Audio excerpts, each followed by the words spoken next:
guys. I love my pod. Have a great night. He's out of there. Tonight, breaking news just hours after those hostages were released. Tonight, President Trump issuing a new warning to Hamas. The fragile ceasefire in Gaza already being tested tonight. The president now demanding Hamas disarm, saying, quote, if they don't disarm, we will disarm them, warning perhaps violently. We'll go to Ian Panel live in Tel Aviv. Here in the U.S. tonight, the government shut down day 14, federal workers fired, and now with millions of federal workers going unpaid, President Trump announcing a $20 billion bailout for Argentina. Democrats tonight saying U.S. taxpayers are paying for this. Powerful storms across multiple states, a tractor-trailer nearly going off a bridge, the cab dangling over the side. Heavy rain, possible flooding, triggering evacuation warnings tonight. News this evening in the arson attack on the home of Pennsylvania Governor Josh Shapiro, with the Shapiro family inside.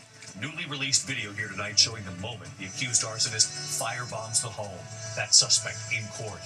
The U.S. military launching another deadly strike in a drug cartel boat out of Venezuela.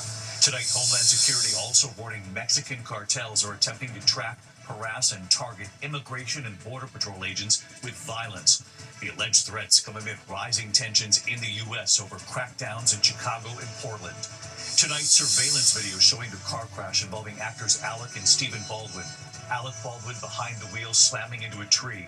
Late today, President Trump posthumously awarding the Medal of Freedom to slain conservative activist Charlie Kirk.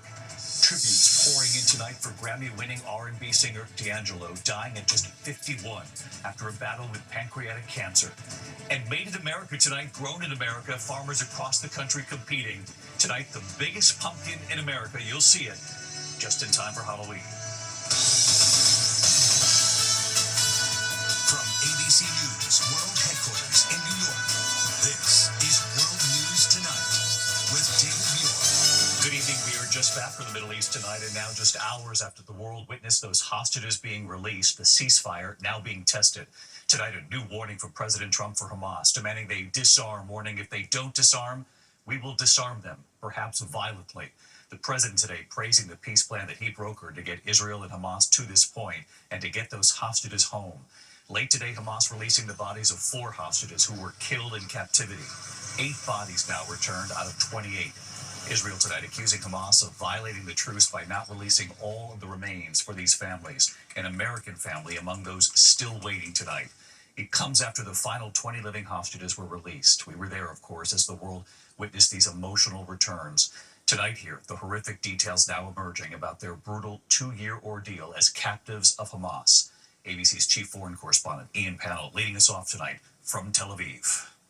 Tonight, after his groundbreaking trip to the Middle East, President Trump with a warning to Hamas, saying they must disarm as part of the next phase of his peace plan. If they don't disarm, we will disarm them. And it'll happen quickly and perhaps violently. But they will disarm. Do you understand me? Israel tonight accusing Hamas of violating the ceasefire deal by not releasing the remains of more hostages, threatening to cut desperately needed aid into Gaza in retaliation. Late today, Hamas releasing 4 more, but 20 are still missing. Parents like U.S. citizen Ruby Khan waiting in agony for his son Itai. The job is not done. There are no less hostages than the 20 that came out. Stories of abuse and hardship now emerging from the released hostages. The family of Omri Moran telling Israeli media he counted every day he spent in captivity, at times even cooking for his captors. Omri reunited with his wife Lishai, playing with his 2 young daughters, Ronnie and Alma, just 4 and 2. Finally, he could embrace Ronnie and Alma, he could play with them, he could feel like he's a father again. In Gaza, some of the nearly 2,000 prisoners taken by Israel and held without charge also reporting abuse. Abdullah Fakran detained for 20 months, saying he was told his family had been killed. It was a lie. I was released, not knowing if my family was alive. It was a beautiful feeling to find them, he says. David, this dispute about Hamas disarming and the return of bodies underscores how immense the challenges ahead are. But President Trump clear he wants a wider Middle East peace, and that does mean solving Gaza once and for all. David. Ian, you and I were talking on the air yesterday. Monumental challenges lie ahead. Ian, thank you. Meantime, back here in the U.S. tonight, the government shutdown. Now day 14, federal workers fired. And now with millions of government employees going unpaid, President Trump has announced a $20 billion bailout for Argentina. Democrats tonight blasting the move, saying U.S. taxpayers are now paying for this. Rachel Scott at the White House for us. Tonight, with the government shutdown stretching into day 14, and with millions of federal workers going unpaid, President Trump welcoming his political ally, Argentina's President Javier Milei, to the White House to announce a $20 billion bailout for his country. Argentina is one of the most beautiful countries that I've ever seen, and we want to see it succeed. It's very simple. The economic lifeline comes just a month before Argentina's crucial midterm election. The president making it clear his support depends on the outcome. If he wins, we're staying with him, and if he doesn't win, we're gone. Democrats seizing on the move, accusing the president of using taxpayer dollars to help another country while the U.S. government is shut down. The overwhelming majority of Americans say we need help with our health care, and they're busy spending $20 billion because Trump seems to really like the leader of Argentina. Democrats say they won't agree to fund the government unless Republicans extend Obamacare subsidies, so insurance costs don't rise for millions. The White House already firing more than 4,000 federal workers, threatening to lay off even more and dismantle programs important to Democrats. We're not closing up Republican programs because we think they work. So we are closing up Democrat programs that we think that we disagree with, and they're never going to open again. At Washington Reagan Airport today, air traffic controllers are sounding the alarm. Peter Lefevre has been an air traffic controller for nearly 16 years. Not knowing exactly how I'm going to have childcare for my kids or put gas in the car or pay the next mortgage payment adds a certain level of stress onto an already stressful profession. It's just very difficult. David, tonight the Defense Department says it will be redirecting about $8 billion in funds to make sure our military troops do not miss a paycheck tomorrow, but millions of other federal workers still going without pay as the shutdown drags on, David. And members of Congress still getting paid, of course, as you pointed out often, Rachel. Thank you. Now to the powerful storms across multiple states tonight, heavy rain, possible flooding, triggering evacuation warnings in the west at this hour. And tonight, the harrowing images right here, a truck nearly going off a bridge, dangling. Trevor Ault in California. Tonight, treacherous driving conditions and fears of mudslides as a rare, powerful storm drenches Southern California. Slick roads causing multiple crashes. This tractor-trailer jackknifing at the I-5-118 freeway interchange in Los Angeles. In Orange County on the 91 freeway, rescuers cutting out one of the seats to free this driver after a crash left their vehicle flattened by an electrical pole and sent into a ditch. That driver was taken off in a stretcher. Parts of LA County that were ravaged by the Palisades and Eaton wildfires in January are now under evacuation warnings over fears the fragile hillsides could turn to mud. Overnight, a devastating microburst slamming Tempe, Arizona. The city posting this video of the howling straight-line winds. That system ripping the roofs off of businesses, knocking over tractor-trailers, trees, and power lines. The Phoenix Zoo also sustaining heavy damage, though officials say no animals were hurt. And David, families from more than 100 properties were told to evacuate because of that mudslide threat. Those evacuation warnings will continue into the morning as we're expecting more rain through Southern California overnight. David, Trevor Ault in Los Angeles for us. Trevor, thank you. Tonight there are new developments after that arson attack on the home of Pennsylvania Governor Josh Shapiro, with the Shapiro family inside. Tonight here, newly released video showing the moment an accused arsonist firebombs the governor's home. The defendant pleading guilty in court today. And here's our chief investigative correspondent, Aaron Katursky. For the first time tonight, we're seeing how frighteningly close an arsonist came to Pennsylvania Governor Josh Shapiro and his family during a firebombing attack at his official residence earlier this year. Newly released surveillance video shows the stunning security breach around 2 a.m. while the governor's family and guests were sleeping upstairs after celebrating the first night of Passover. The arsonist, Cody Balmer, scales a fence and calmly walks onto the property, breaking a window with this sledgehammer, then throwing a flaming Molotov cocktail inside. The fire starts in an instant. Seconds later, Balmer is seen breaking another window and climbing inside. A 38-year-old mechanic kicks and hammers at 2 doors, including one that leads to where the governor's family and guests were sleeping. He could not break through and instead set fire to the dining room. The fire destroyed the room. After Ballmer's seen leaving the residence, he called 911 and confessed. I would like to apologize. Today, Ballmer came to court in shackles, pleading guilty to attempted murder, aggravated arson, and other charges. I think we need real accountability for acts of political violence. And today is real accountability. Shapiro says the attack left him shaken, feeling vulnerable and guilt-ridden, David, that his public service put his children at risk. Tonight, the arsonist has been sentenced to up to 50 years in prison. David? Aaron Petersky tonight. Aaron, thank you. Tonight, President Trump says the U.S. military carried out another deadly strike on an alleged Venezuelan drug boat. The president posted the video himself showing the boat taking a direct missile hit in international waters off the coast of Venezuela. The president says 6 people on board were killed. It's the 5th such attack on suspected drug vessels in recent months. Meantime, tonight, Homeland Security issuing an alarming warning saying Mexican cartels are now attempting to track, harass, and target Immigration and Border Patrol agents with violence. These alleged threats come as tensions rise here in the U.S. over crackdowns in Chicago and Portland. Here's Pierre Thomas. Tonight, Homeland Security officials say they're seeing intelligence that Mexican cartels are attempting to track, harass, and target Immigration and Border Patrol agents with violence. In a statement late today, the department warned that cartels are offering $2,000 for gathering intelligence on federal officials and their families, often with the goal of doxing them.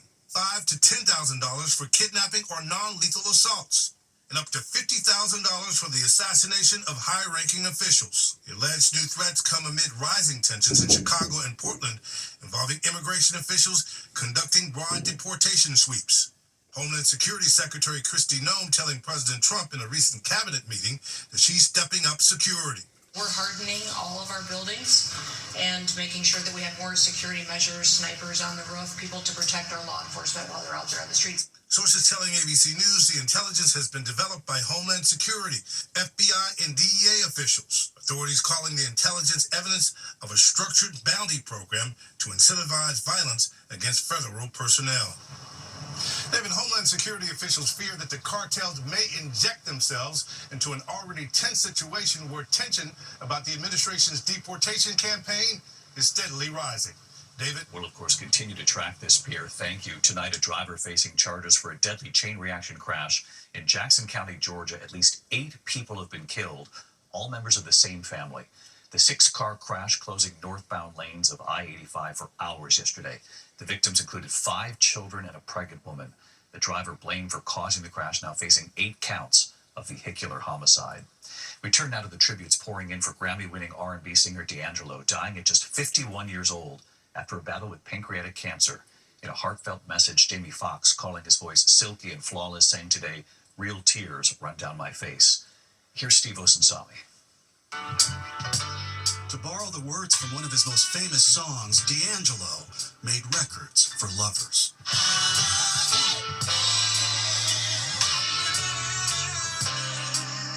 He famously shared that he was never comfortable being the sex symbol seen here in one of his most popular songs, How Does It Feel?, released in January of 2000.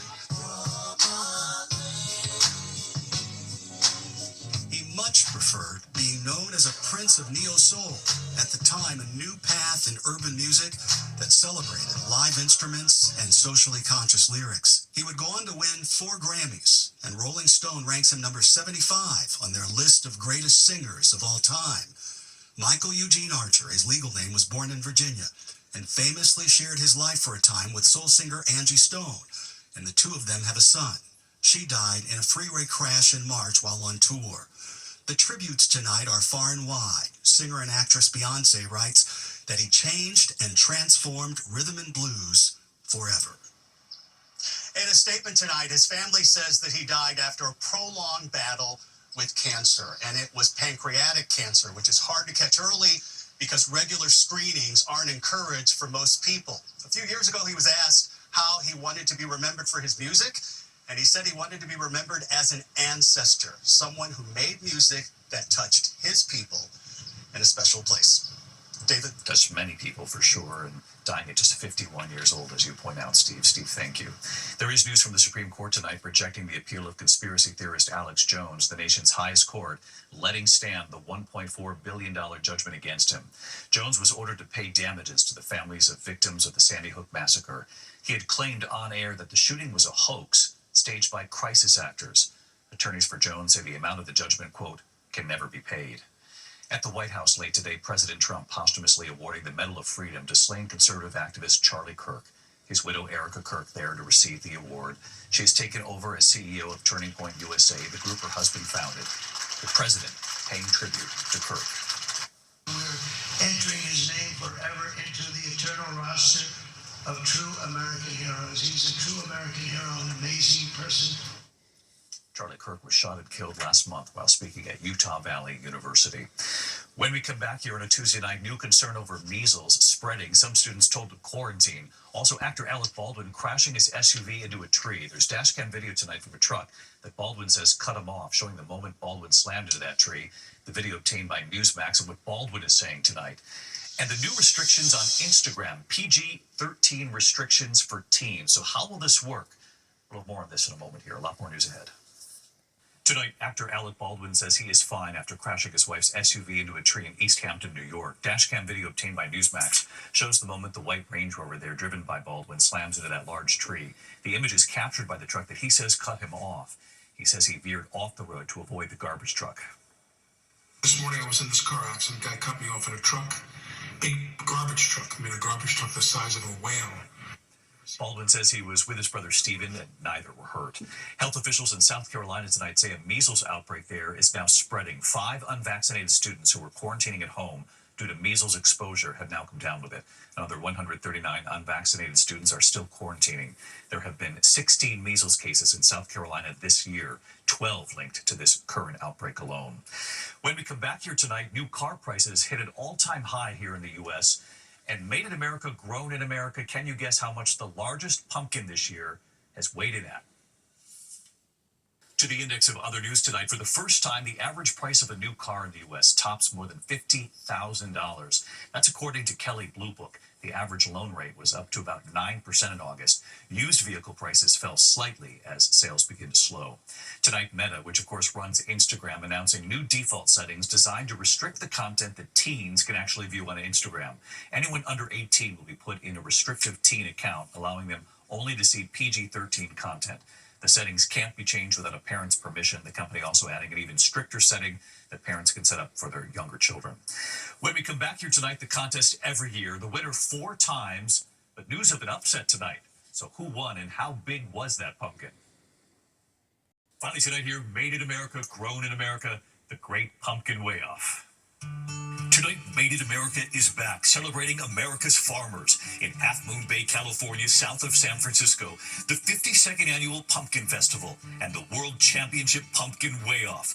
Farmers from across America trucking in their pumpkins. 4-time winner, reigning champ Travis Ginger, a horticulture teacher from Anoka, Minnesota. We've reported on him before here, but this year, an upset. It turns out Travis's giant pumpkin split apart earlier this season, so he couldn't compete. But tonight, a new champ has been crowned, and just listen to how much his pumpkin weighs. Let's see how much it weighs. 2,346 pounds. The winner, Brandon Dawson, father of 2 from Santa Rosa, California.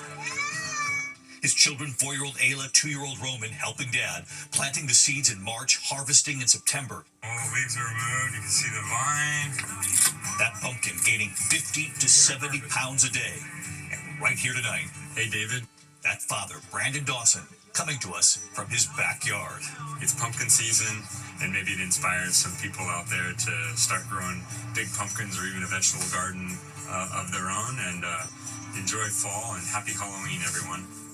Happy Halloween to you too, Brandon. Congrats. And congrats to Ayla and Roman, too. I'll see you right back here tomorrow. Good night.